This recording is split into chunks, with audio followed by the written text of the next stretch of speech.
We are now at Listen Live, and this morning we're going to talk about education. We're going to talk about schools, because you know the school is going to open next week, Monday. But before we get into our speaker, we have a few speakers today.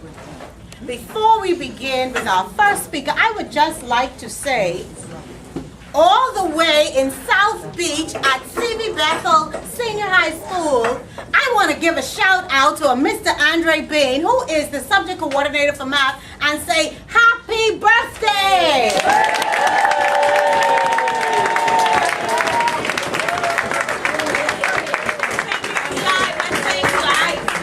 We're live. Sing live. Let's sing happy birthday. Happy birthday to you. Happy birthday to you. Happy birthday, happy birthday to you. Happy birthday to you. Happy birthday. Happy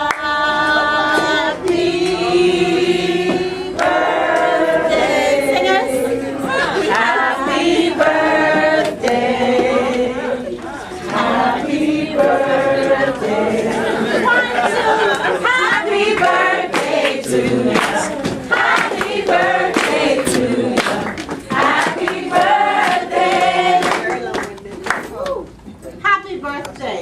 And at Listen Live, we do things big. So we have just mailed you, courtesy of Island Luck, a brand new BMW Jeep.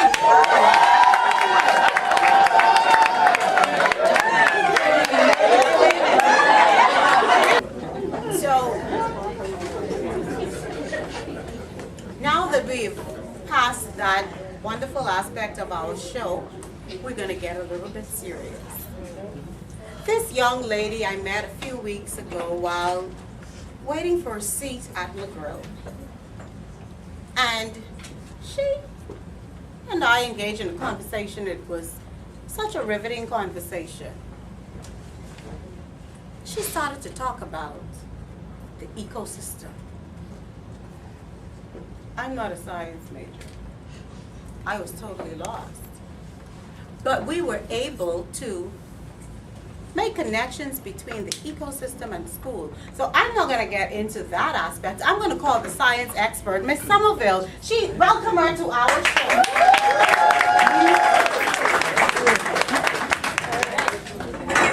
Morning, everyone. Thank you for having me, Mrs. Rolle. Now, Ms. Somerville is just going to give us a brief understanding, or she's going to give us a brief, clear description, explanation of the ecosystem. And we're not going to expose what we're going to talk about at this point, but she's going to talk about the ecosystem, and then we're going to make the connections after. All right. Good morning again. As you see, I have a diagram here. Various organisms, or we call them organisms in science because we're referring to living things. Could be animals, plants, single-cellular bacteria, that sort of thing. You see words jumping out at you like habitat. Does anybody have an idea what I'm talking about there? Related. Excellent. And we have another word there, population. The numbers, the amount, and as you can see, it's highlighted a little square thing there. Those coots there, type of bird, doing their thing. And then we have another broader spectrum, say, of community. Does anybody have any idea what a community is? Several organisms. Okay, good. Even if you have no idea what an organism is, you can see you have in that large rectangle there, you got the coots, you got the frogs, dragonflies. So basically what you're seeing is that they're all together there. Next slide, please. Good. Now here's our working definition. It's basically saying it's an interconnected relationship between the animals, plants, the living things with themselves and with their environment. Now you're not going to see arrows and circles and all of that. You're just going to see it existing. And when we talk about ecosystems, we have words like it's complex, which means, any idea? It's not easy. You cannot just identify one aspect and say that's what it's all about. There's a connection there. We have words like network and interconnected. What does that tell you when something is interconnected? Excellent. We depend on one another for a full functioning ecosystem in this instant. So how does this work? What's going on here? So essentially we have the sunlight there, that's where the plants get energy, and when they get energy, they're going to carry out photosynthesis to make their own food. And why is that even important? Because guess what? Plants is giving us oxygen as well as food. So right away they're supplying two essential things that we need as organisms. Even the mosquitoes and the flies and all those annoying little critters, they need that too. And we're actually working interdependently. And then, how do we give back? When we respire, if you don't know, anyone have an idea apart from my sons, persons who may know what respiration is all about? Come on, teacher. Okay, first always say breathing. That's a part of it, but really it's about making energy so you can go about your everyday life doing anything, even as simple as sleeping, blinking, these things you need energy for. So, but how does that relate back to the plant? When we respire, we give out that waste carbon dioxide. And guess what? That's what that plant needs with the water in their environment. And then they can, again, use the sunlight to make food. So it's totally cyclic. We are interconnected. There's no starting, there is no end. Next slide, please. Thank you. And then, basically, what I did here, we had a picture with everything together. So I separated, in science, we use two words that when we're talking about ecosystems come together to get the whole going as one. We have abiotic. A, for my English people, when you put A in front of a word or and, what's that telling you? It's against. It's against. Good. And bio is referring to life. So whenever I talk about biotic, I'm talking about the living factors, the living things that are affecting this ecosystem. Abiotic, then, opposite of living would be non-living. So those are the factors. They work interconnectedly. There's that word again. So, what are some things you're seeing over there? Soil. Water. Rocks. Not quite hearing. Okay, but that's okay. Okay, together, what's that telling you? That they're all non-living, but they're all important. For example, rain, wind, that's taking a part of their climate. Right now, we're kind of hurricane season, preparing that sort of thing. We know that whatever that natural disaster or natural anything comes, it's going to somewhat interrupt our ecosystem because now it's not business as usual. The animals have to find places to hide. We have to shelter up, backen up, get our things. It won't be business as usual. So there's something going on here. We need healthy soil all the time. If the soil isn't healthy, then our crops aren't growing, our food isn't how we want it to be, etc. Water supply, very critical. If our water is polluted, that's going to affect us later on with disease, etc. So that's how they're interconnected. And we don't see the lines and the arrows. They usually mean what is eaten by what. For example, grass eaten by mouse. And when you follow the arrow, it's called a food web. A web like a spider web, you see that connection, that network. So that again shows us that it's not just one thing living by itself. Working with me? Everybody with me? Good. All right, let's quickly switch on. Move on. All right, last slide, but not least. Here I said it's just us existing. I put two people there, to drop us in to see how humans come involved. Now, here's another web, all that complex thing, but we can actually pick out and follow simple relationships. For example, in picture one, there were no lines to show us interconnection, but every food chain, what is a food chain?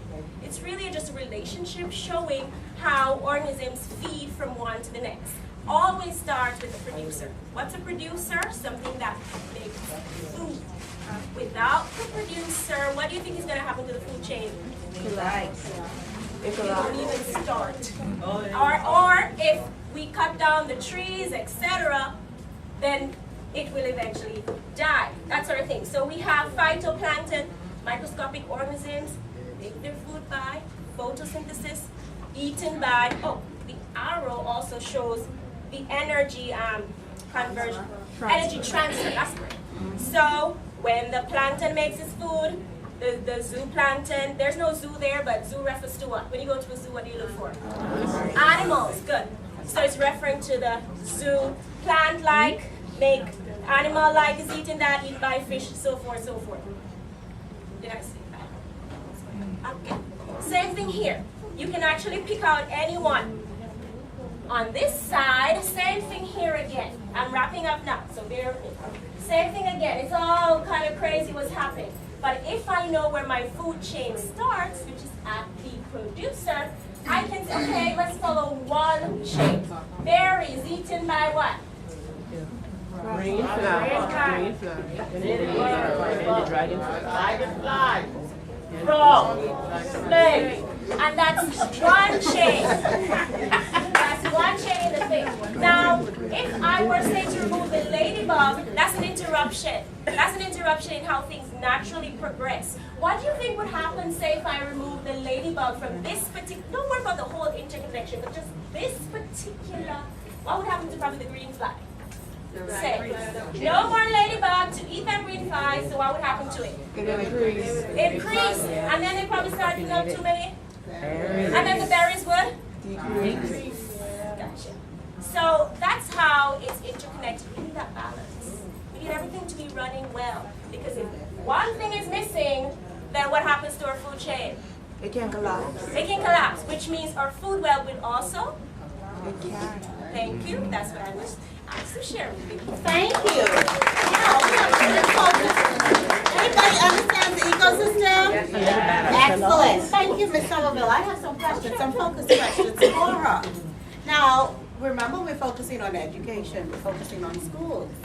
Ms. Somerville, do you think that the ecosystem, there's a school ecosystem? Absolutely, because just like the environmental one, we have interconnected parts. We have the teachers, we have the administrators, we have the students. Everyone is playing their role, and once everyone is doing their job, we have a well-functioning ecosystem. Good. Do you think that a fundamental principle in ecosystems is interdependence? Yes, just like we see nature, and that's the law of the nature. We cannot do it by ourselves. So if we can't do it by ourselves, it's kind of unrealistic to expect when we come to school to be a one-man island, right? Good. So, last question. If something, a producer, a consumer, as you said earlier, if it's taken out of the food chain or the ecosystem, in one phrase, what happens? Chaos. Chaos. Chaos. And teachers. Thank you, Ms. Somerville. Thank you for coming to our show. Chaos. Things fall apart and we end up with chaos. Teachers, do you believe that school is an ecosystem? Yes. Now here's what I want you to do. Right where you are, you have a marker. I would like you to replicate or recreate or create an ecosystem on that sheet. How would your ecosystem look for a school? How long will this? You have 3 minutes. 3 minutes to create a diagram. You're going around it.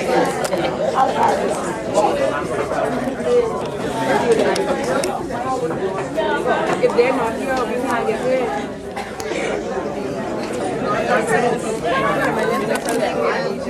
Because you have so many. Okay, you just label it. All right. And then put them out. Minister of Education.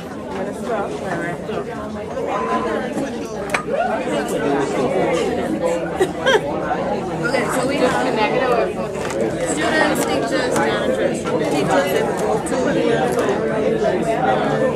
and you can do like trips, I don't know, together.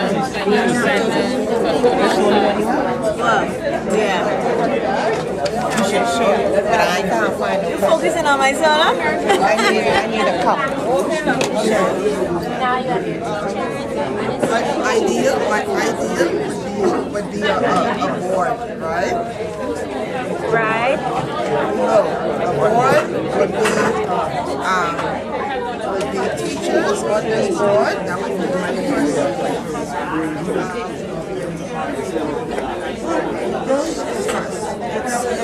It's the ministry, Oh yeah. with all the ministry that will not be in school, with all the ministry that will not be in school. So the ministry will be from the very top. They'll be the producers right there. Yeah. So it's the ministry. That's really interesting, you know. You're talking about bottom up, but we're starting with the ministry. That's a paradox. That's a paradox. Let me see your chart. Awesome. Okay.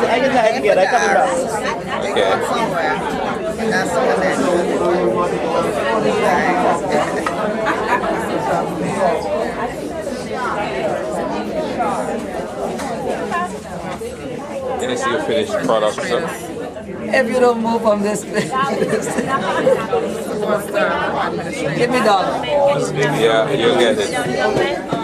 And you still have to live 1 minute and 30 seconds remaining. like who is the driving force behind this thing? Who do you give the major drive? I'm not sure.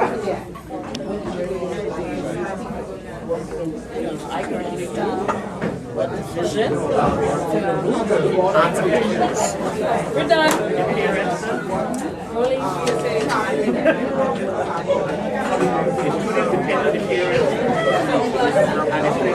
Miss Rolle. That's your ecosystem? Y'all ready to share with the Yeah, hold it. Hold it up. Hold it. All right, 30 seconds. No, don't hold it up. That's not our final product.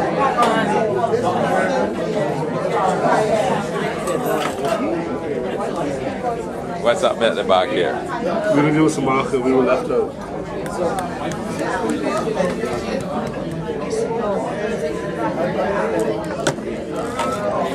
You see our principal? Oh my gosh. All right. Okay, when you hear the music, that means time is up.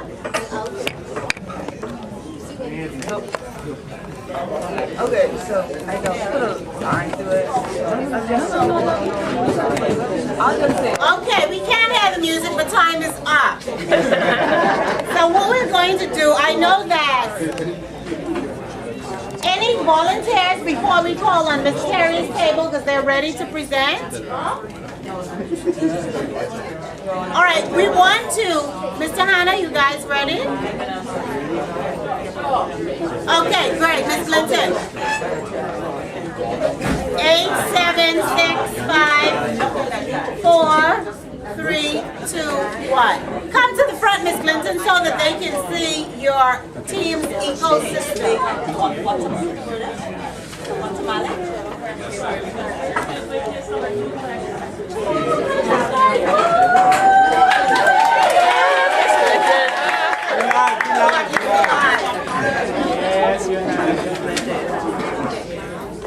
Simple and sweet. Our main producer would be the principal. And then we go to the administration, teachers, support staff, security, students and parents, and then at the top is our community who benefits overall from everything. Thank you. All right. Excellent. So, Miss Clinton, your team.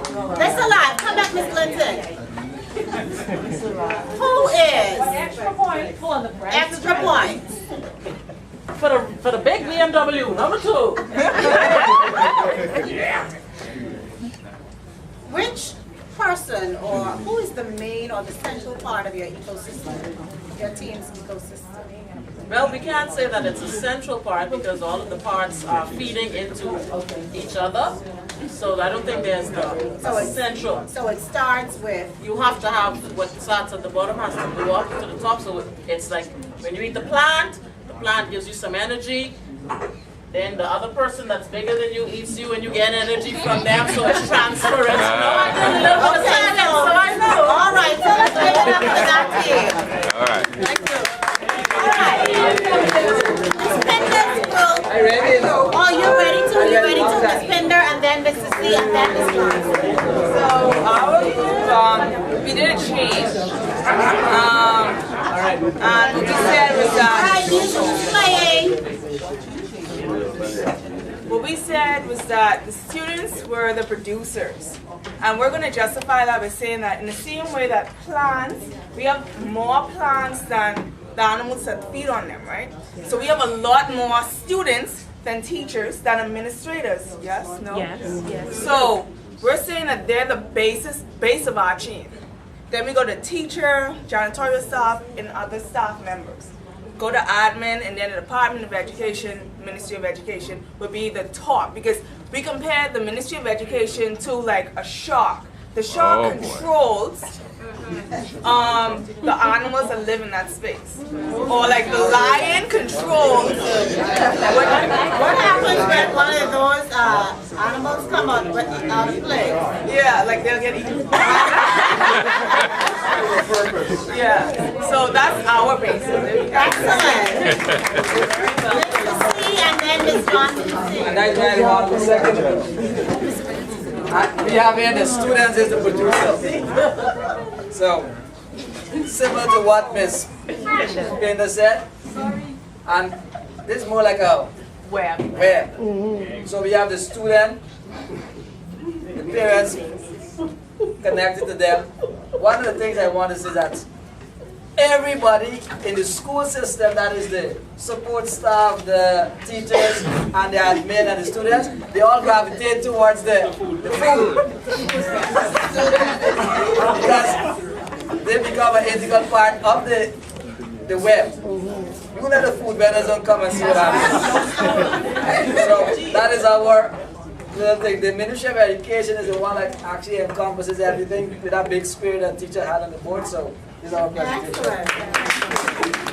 Ms. Johnson C. Welcome, Ms. Johnson, to the Well, this is a very non-conventional understanding of the ecosystem. First of all, we don't have a Ministry of Education. We now have a board, but this board comprises, that would be the top of the chain, teachers, parents, students, and the business community. That's the top chain. They make the decisions and they do the hiring. They hire the staff for the school. The teachers, the security, the janitorial staff, that's their role. After we pass that stage, then this group, which hires, they designate who will be the principal, the front man for the school. Now, the job of the front man of the school is the visionary of the school. So their job is to see what's happening in Europe, Canada, and keep us focused as an organization, not the government. Under the principal, the vice principal's job is now to coordinate the staff of the school, the teachers, and also to be responsible for the day-to-day business activities of the actual organization. Okay, I run out of time, and that's far.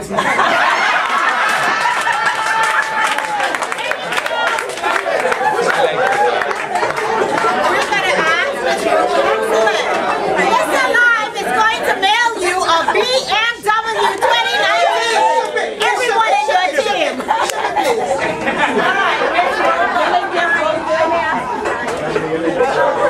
All right, it's very straightforward.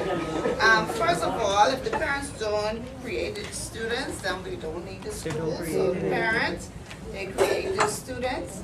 And then, of course, the only people the students really want to see are the teachers.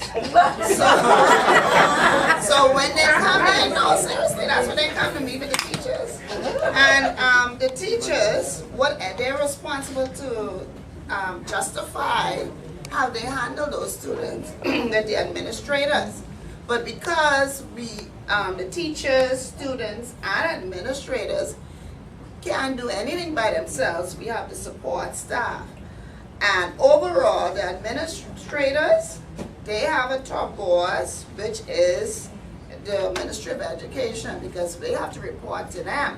And overall, it really doesn't matter what everybody does. If the parents are not pleased, they are our ultimate boss. That's the community. They are part of the larger community. So I don't know where it really ends or begins. It seems it just continues to be together. Excellent. Let's give everyone a round of applause. You want to share? Oh, Mr. Williams. Oh my goodness. And his team. All right. We need to come up front. So that everybody can see. You're live. It's alive. Come on, you are live right here. It's live. Can you see by anyone else? All right. To start this project, we immediately realized the complexity of it. Looking at the ecosystem as we were initially introduced to, it seemed less complex or more simple in terms of where it starts. Perhaps level of importance. Again, in comparing it and doing this, comparing it to the school system, again, we realize how complex it is.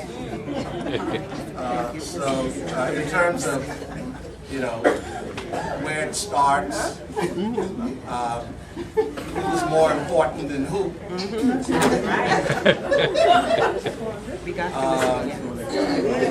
We hear a lot of talks about, politicians talking about starting from the bottom up or top down.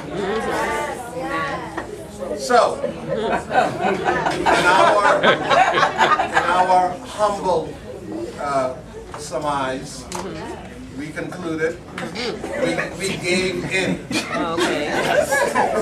And we started at the MOE, which leads to the administrators, school board, teachers, support staff, parents, students, and of course the PTA or the larger community.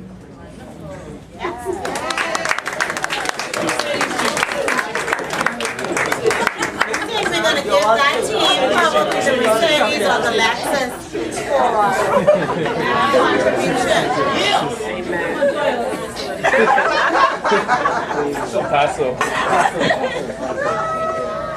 Now, in trying to understand the ecosystem for me and the school, I was hoping that, at some point we would have created a system where there was a different center or a different person at I call it the nucleus, of this interdependency. And so there was an article I read, and there's so many different perspectives. If you look at school as an ecosystem, you can look at it from the teacher's perspective, the student's perspective, from the admin perspective, from MOE's perspective. But this morning I chose, in my planning, to look at it in a different way. And so, let's just take one past the other spot. And so it is a bit unconventional, I guess. But I focus more on the interdependency of persons in a school. And so when I created this whole diagram, and my electrical system for me is, you have your biotic aspects, which would be your, let's read it, at the top, teachers, then administration. Come on, let's look at the sheet. So your biotic would be your teachers, administration, and students. Right? And then you have your abiotic aspects. What would they be? Schools policies, ministries policies, procedures, yes. And so you have the interdependence of these non-living things on the living things, right? And who would be at the center of this ecosystem? Okay, so let's talk about it. Abiotic, we have our policies. We have our rules. We have all of these procedures. And who are the vehicles of these policies? Teachers. The teachers. The teachers are the vehicles of these policies. And just like a food chain, if we want to take the teachers out of this whole rotation, what's going to happen? Chaos.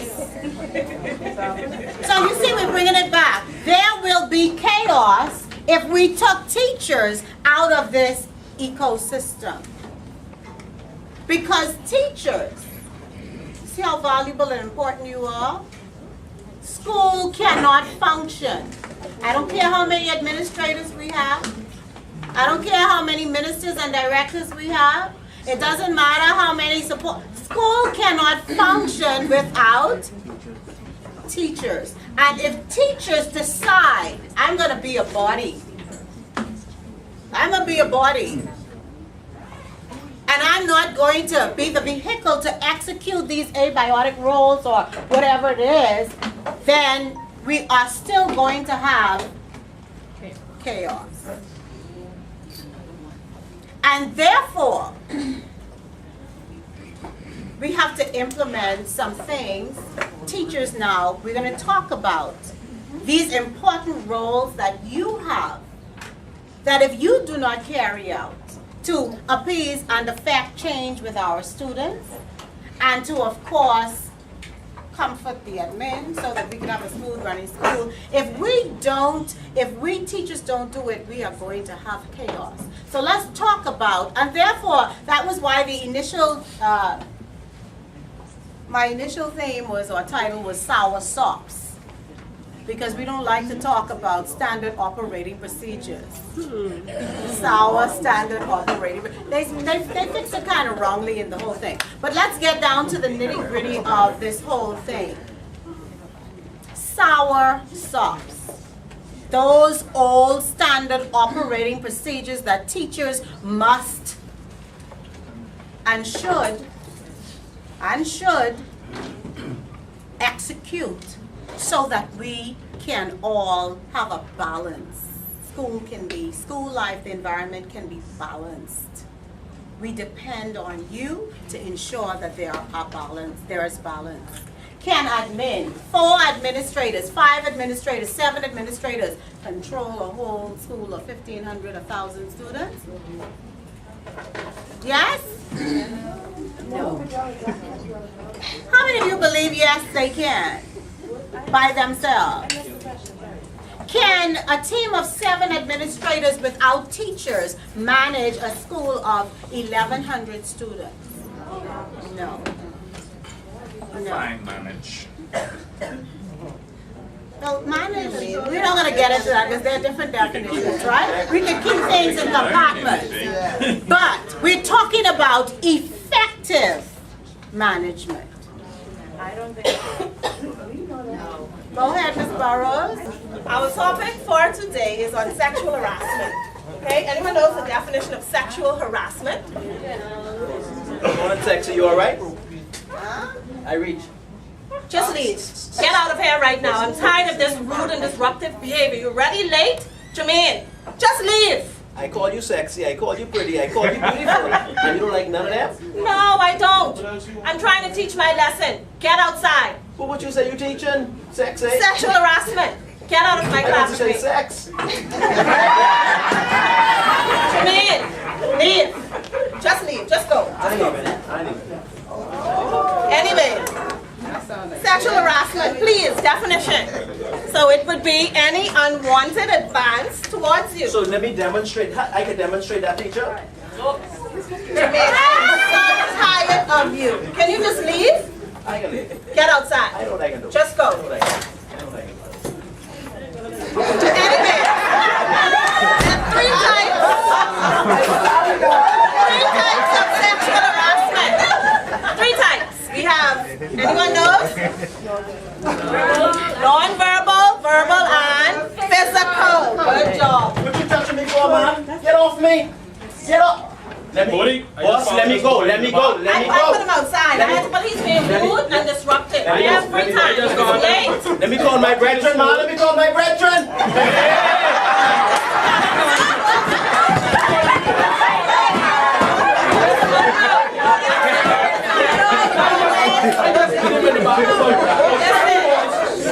We had a file. I sent it to the office. I just win. This is what I have to put up with. And I'm tired. I just sent him outside. Alright, now tell me something. You have anything on file to document this misbehavior? No, but I just... I can need that to deal with it. Yeah, just telling me about it. So just document it. You have to document it. But my students can tell you about his behavior. What y'all gotta say but me? Y'all tell me. What y'all gotta say?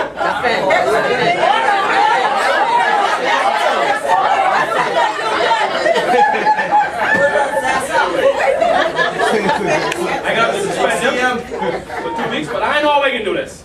I can look on the file. But anyway, I can deal with it. Alright, that's what Thank you. Let's give them a round of applause.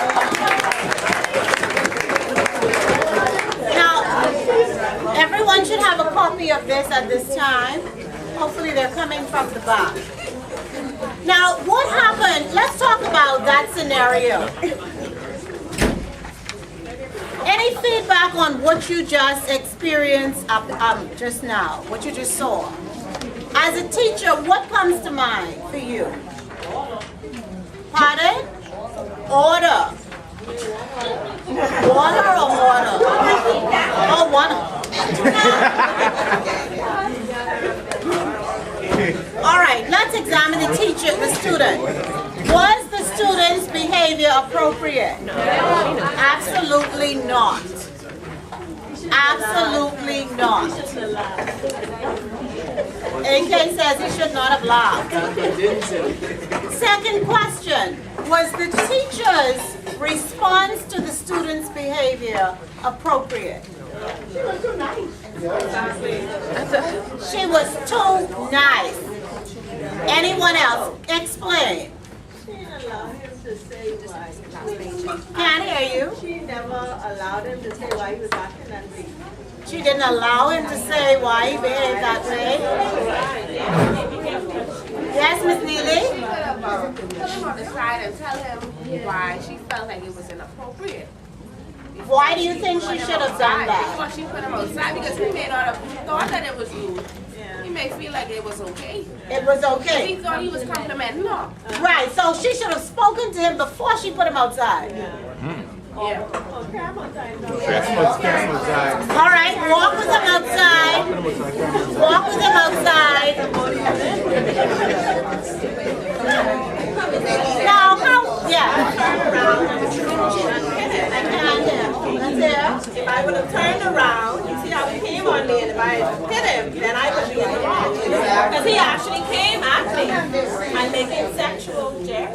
Yeah, he was all right. Okay, now, no doubt, this student was totally out of order. Right? But did he touch the teacher? No. No.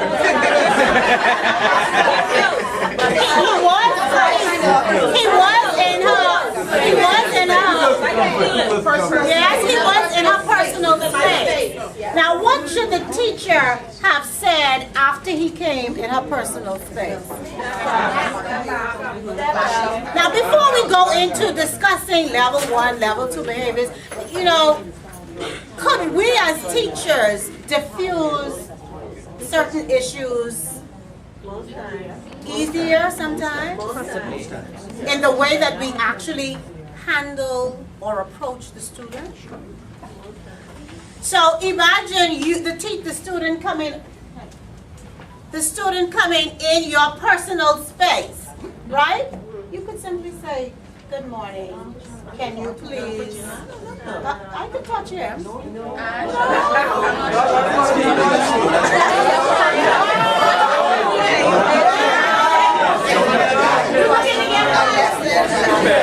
Well, if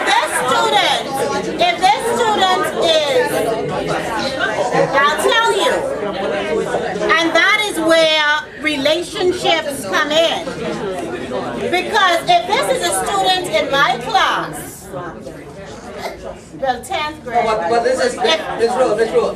When you say relationship come in, that I would say this: if the child actually would happen, that child would never rush up to you. If the relationship is there, that child would not be. I don't agree with you, and I'll tell you why.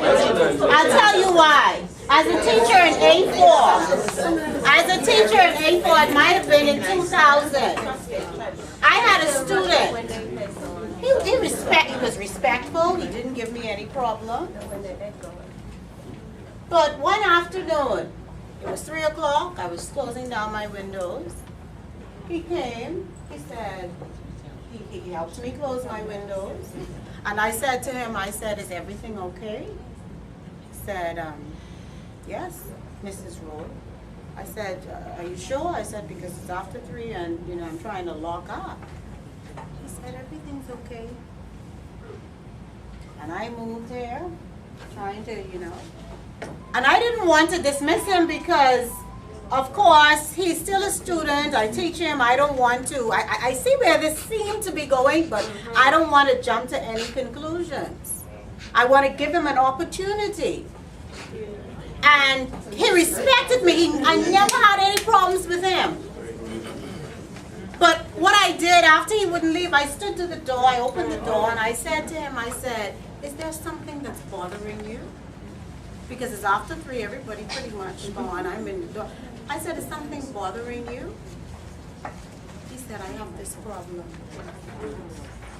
I said, what problem is that?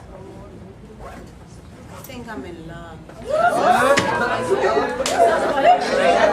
Let's go, that's a different relationship. Exactly my point, but what I'm trying to say is, that student seemed to have a crush on the teacher too. But he just didn't know how to go about dealing with it. Right? He approached her in the wrong way.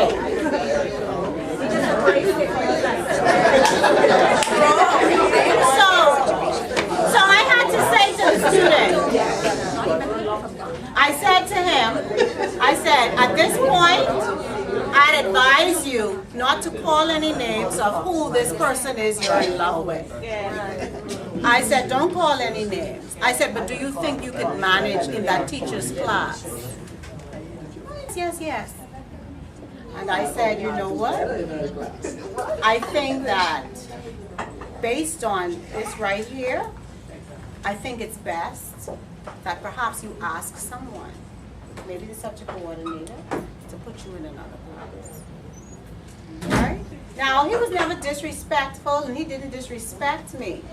But he, I guess, I felt uncomfortable. Right? Because he wasn't as immature as the child who come and say, hey, sexy. You could handle that. That was a little bit worse because now this fella is lurking after hours. And it made me feel uncomfortable. Eventually the student was moved to another class. Right? It was best for he and myself that he go somewhere else. So the thing is, that child said sexy. That's inappropriate. But how do we deal with that as a teacher? Do we say, are you crazy?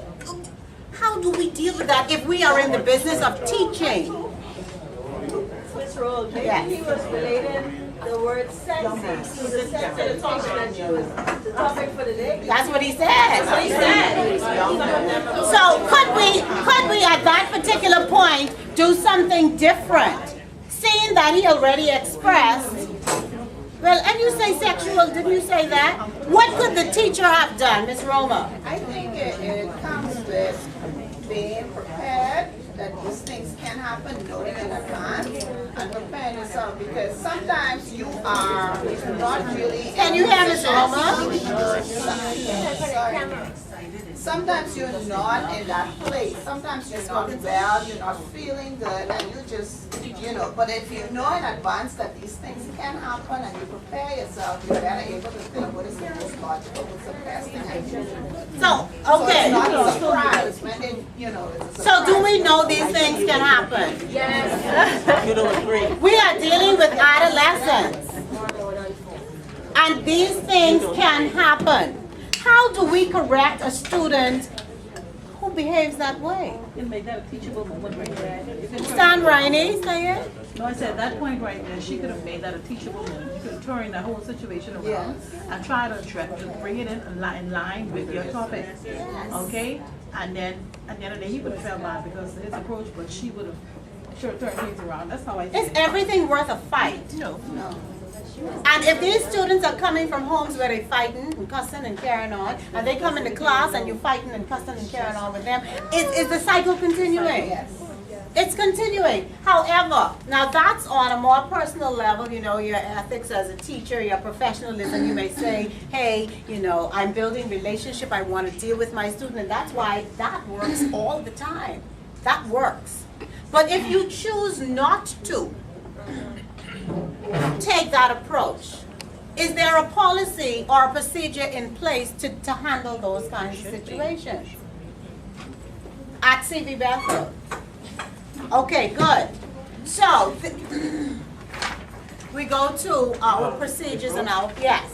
I think the teacher could report the student to the guidance counselor.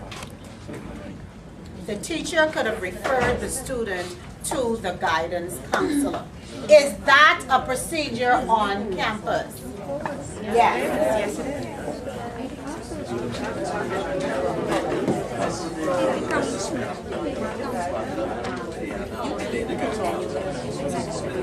Now, take one, pass the others around.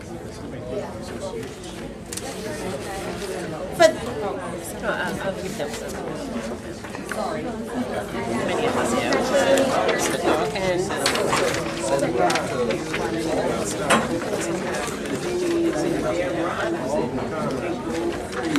Now this, of course, is for the benefit of our new teachers as well as our teachers who perhaps did not know.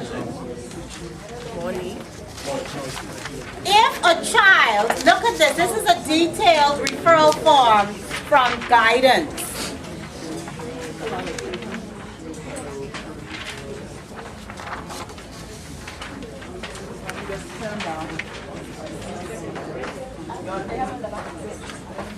So would you say that that young man using that type of inappropriate language with you, is that a level 1 or a level 2 offense? Now level 1, we have a list of those. I can give you a list later. It will all be in the manual that will be compiled for you. We are compiling the teacher's manual so that all teachers are aware of the policies and procedures on the CV Bethel's campus. But level 1s, they are the simple things, right?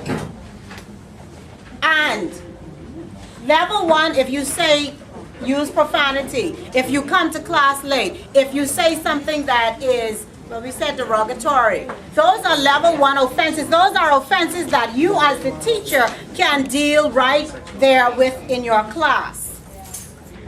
That child, you could have said to that child, Ms. Bodie could have said, young man, that is no way that you approach or address me as your teacher.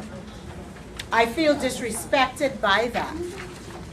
And any, like a teachable moment, and any adult that you're speaking to, any female, you should not address them in that way. Have a little bit of respect. Now stand at the back of the room and we will talk about this.